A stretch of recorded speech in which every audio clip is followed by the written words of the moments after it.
have you found particularly useful in keeping your employees and your colleagues kind of on the ball?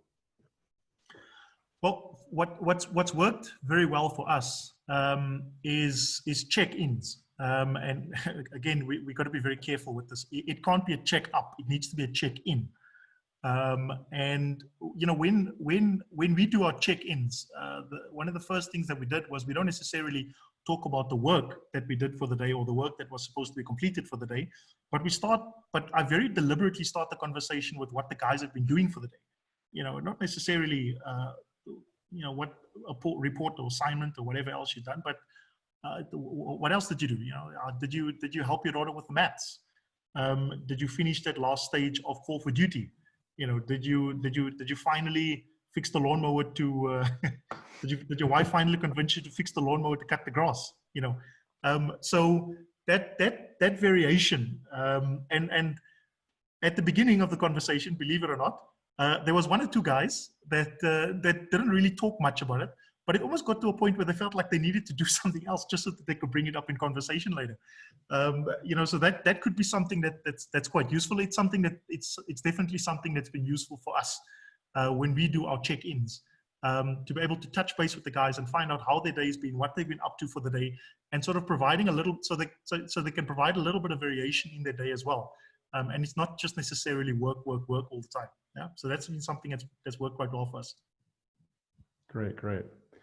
Now, you spoke about a personal crisis situation where you were locked up in a room that was filling up with water with one other person. And the analogy might hold true to a number of our listeners. Might not be water, but certainly locked down we are. But tell us about other crisis situations, and in particular, you know, why on earth did what is the team structure or the command structure? How did it work that your senior could sit there just reading his newspaper without being fazed by what was going on? How do you become crisis resistant? All right. Well, yeah. So one of the big themes for us in the Navy was competence, and competence sort of breeds trust. You know, so in order for you to become a submariner, there's a certain level of competence that you need to get to. In order for you to rise in the ranks, there's a certain level of competence that you need to achieve, right?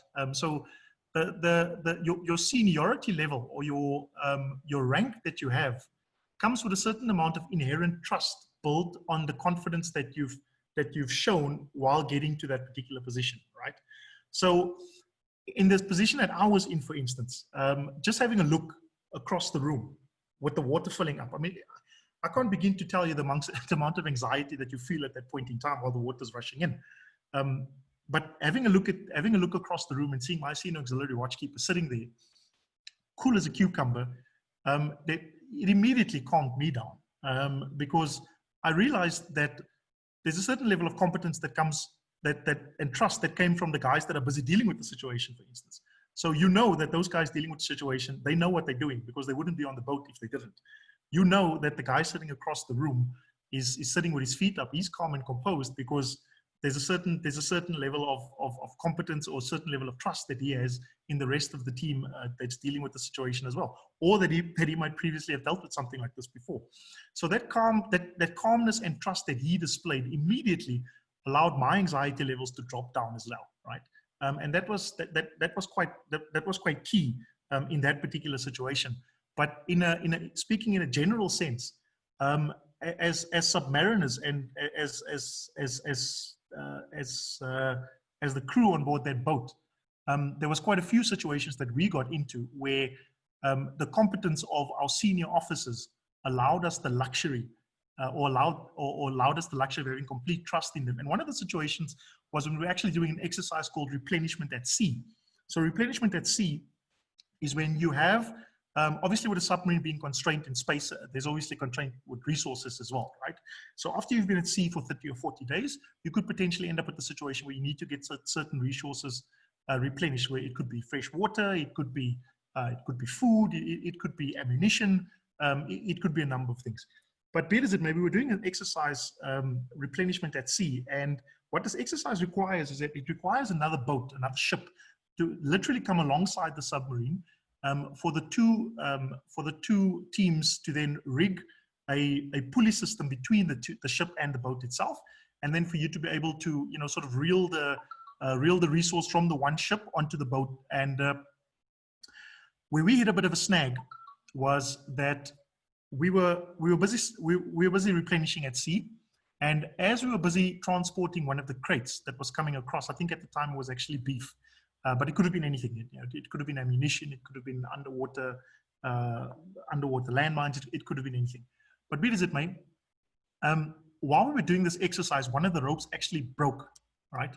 So when these ropes break, it's not just a single break that happens. Because it's a pulley system, it's one single rope that runs the entire system. So when this rope breaks, there's a number of things that can go wrong, right? The first thing that you got to realize is that there's a tension in the rope that keeps the ship and the boat in place. So when the tension is released, there's a number of things that can go wrong. Depending on the current, the boat could sway straight into the submarine, causing the submarine damage, and it could cause potential deaths over there. So if in a situation like that, for instance, you need to make sure that your control team is on point, because the submarine then needs to dive immediately to be able to get out of harm's way. The submarine itself could sway towards the boat if the current is strong enough and cause a hull breach there. So when this particular incident happened, it's literally milliseconds of decision making that needs to be made in order to save lives, right? And in order to be able to do that, you need a level of competency, you need a level of trust, because there's one guy that's in charge, and he's the officer of the watch that's looking at this RAS, that's overlooking the RAS operation, and he's the one that needs to make split-second decisions, and it needs to be very clear split-second decisions.